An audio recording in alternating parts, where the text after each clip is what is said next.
A stone is projected from a point on ground in such a direction so as to hit a bird on top of tower of height h. But at the instant of projection, bird flies off in the horizontal direction with uniform speed.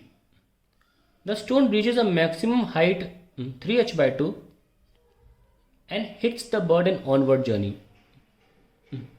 Find the ratio of the horizontal velocities of bird and stone.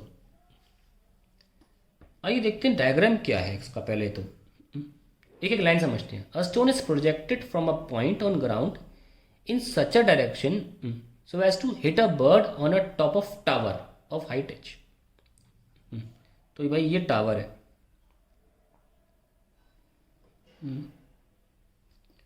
और यहां से हम stone project कर रहे हैं। हम ऐसे फेंकते बर्ड पत्थर जाता तो नहीं है ना, ऐसे ग्रेविटी की वजह से प्रोजेक्टाइल फॉलो करता है, तो पढ़े हैं हम। तो इनिशियल वेलोसिटी भले ही ऐसे हो तो ये इस एंगल पर प्रोजेक्ट होता है पत्थर। और साफ साफ बोला गया है कि चिड़िया जो है वो एच हाइट पर बैठी हुई है। फिर सुन लें, क्वेश्चन भी पढ़ लें। Stone is projected from a point on ground in such a direction, है ना, such a direction as to hit the bird on the top of tower of height h. But हुआ क्या, चिड़िया ने गेम खेल दिया। एट द इंस्टेंट पत्थर मारा, चिड़िया तुरंत उड़ गई और हॉरिजॉन्टल डायरेक्शन में ट्रैवल करने लगी। पत्थर भी चला गया, एक हाइट को अटेन कर लिया, वो हाइट हमें दी हुई है। उसने एक मैक्सिमम हाइट अटेन करी 3h by 2, और अपनी ऑनवर्ड जर्नी में लौटते वक्त, क्योंकि चिड़िया केवल हॉरिजॉन्टली ट्रैवल कर रही थी, it is not travelling like this, तो एच ही हाइट पर, क्योंकि चिड़िया ने कोई वर्टिकल मोशन नहीं किया, लौटते वक्त एच ही हाइट पर पत्थर चिड़िया पे लगा और ऐसे निकल गया। जो नहीं निकला उससे मतलब नहीं है, आगे के मोशन से मतलब नहीं है, चिड़िया को लग गया। ठीक है, ये सिचुएशन हमें दे रखी है, पर चिड़िया की यूनिफॉर्म स्पीड है, चिड़िया इज नॉट एक्सेलरेटिंग।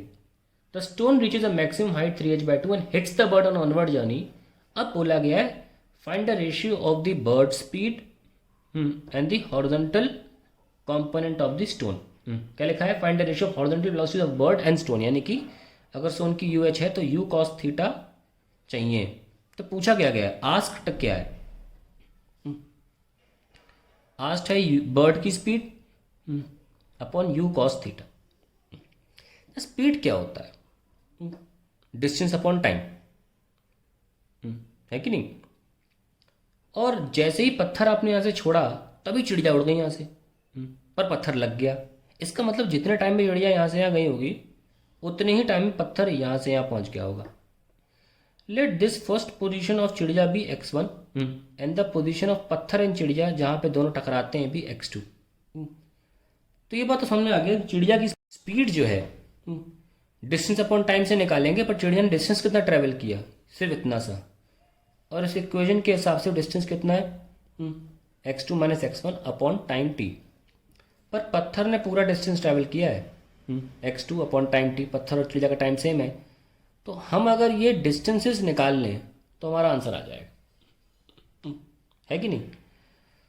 डिस्टेंसेस कैसे निकालें भाई, एक ही h पर 2x की वैल्यू है, यानी कि अगर ट्रेजेक्ट्री इक्वेशन लिखी जाए x tan theta minus gx² by 2u square cos square theta, तो अगर हम h पुट कर दें तो हमें 2x की वैल्यूज यही वाली मिलने वाली हैं।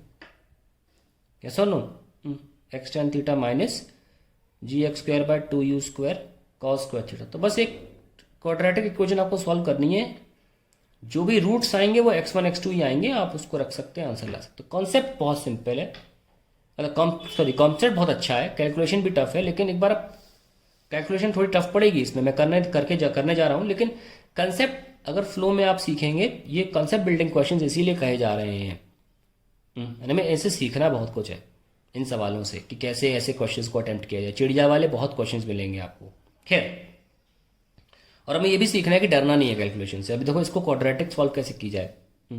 एक हमें हेल्प दे रखी है, देखो हमें मेन मूल चीज़ तो पता चल गई कि यार हमें क्वाड्रेटिक सॉल्व करनी है, और हमने आपको बता दिया कि अगर ये x1 x2 पोजीशन आप निकालें तो आपका आंसर आ जाएगा तुरंत।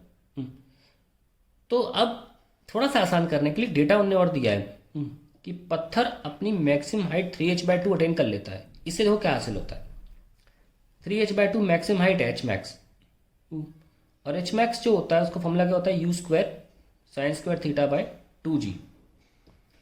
देखो यहाँ क्या लिखा है, g/2u², तो यहाँ पे g/2u² निकाल लो और यहाँ पुट कर दो, 3h upon sin² is u²/g। तो उल्टा कर दें, g/u² हो जाएगा sin² अपॉन 3h, और हमें चाहिए g/2u², तो इट विल बी g/2u² जो है वो हो जाएगा sin²θ/6h, ये हो जाएगा। ठीक है ना, बस इसे रिप्लेस कर दीजिए, थोड़ा सा इजी हो जाएगी equation. x tan theta minus sin²θ/6h into x²/cos²θ, तो यानी कि x tan theta minus x²/6h into tan²θ। आइए पन्ना पलट लेते हैं। h is equals to x tan theta minus x²/6h tan²θ। अब 6h को कॉमन ले लीजिए, एलसीएम ले लो और माइनस हटाओ, x² tan²θ minus 6hx tan θ plus 6h² equal to 0, ये हो गया। और आसान करने के लिए x tan θ को z ले लो, z² minus 6hz plus 6h² equal to 0, z solve करो, प्लस का 6h plus minus b² minus 4ac upon 2 into 1, तो z कितना आ गया 6h, और ये कितना होता है 12 का स्क्वायर रूट 2√3 h अपॉन 2, तो z आ जाएगा 3 plus minus √3 into h। z क्या लिया था x tan θ, तो x की दोनों रूट्स आ जाएंगी, x1 x2 will be equal to 3 plus minus √3 और h के नीचे ले आओ tan θ, जिसको आप फाइनली लिख सकते हो 3 प्लस माइनस √3 h cot θ। बस खत्म। तो अब आप डायग्राम में अगर नोटिस करो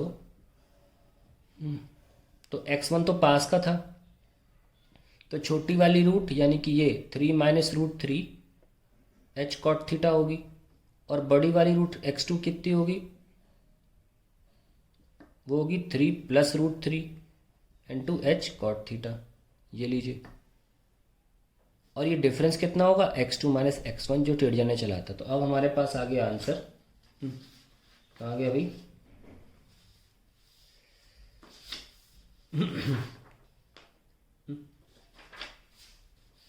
ये था, कहाँ था, ये था शायद,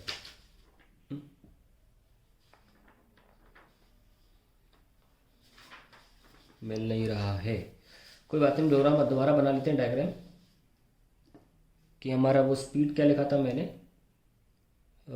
बर्ड की स्पीड और horizontal component of the stone, bird की speed distance upon time upon horizontal क्या था सिंपली x2, क्योंकि स्टोन का तो पूरा x2 लेना है ना, into time, cancel, so you got the answer 3 plus √3 is x2 into h cot θ minus 3 minus √3 into h cot θ upon 3 plus √3 into h cot θ, ये लीजिए भैया। तो सॉल्व हो गया, h cot θ आपका कॉमन लेके कैंसिल हो जाएगा, अंदर बचेगा 3 plus √3 minus 3 plus √3 whole divide by 3 plus √3 h cot θ, ये लो कैंसिल, ये भी कैंसिल, क्या आया 2√3 upon 3 plus √3, that is the final answer to the question.